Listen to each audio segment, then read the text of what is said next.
Nearly 23,000 Connecticut residents will see some or all of their existing medical debt eliminated by the state. But how is that debt being forgiven and who's paying for it? News 8 political reporter Mike Cerulli joins us live with those details. Mike. Hey, Darren, and you know, it can almost sound like a riddle. How can you use $100,000 to erase $30 million in debt? Well, it turns out the very system responsible for collecting medical debt also offers a path for relief. And we have canceled out $30 million in debt for residents of Connecticut.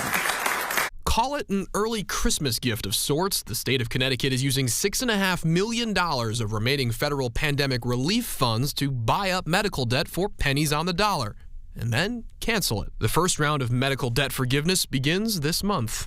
Get that off of your credit history. Make it a little easier for you to rent that home or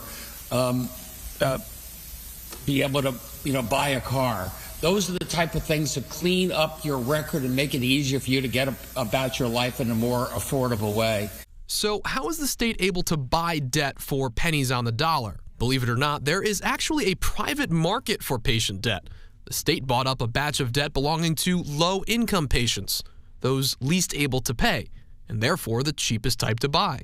There's no way to apply for or request this relief. You're either getting it or you're not. How will people know if they're in this first round of forgiveness? They will receive a letter in the mail from Undue Medical Debt. Those letters are going out on December 23rd, and those letters look like this.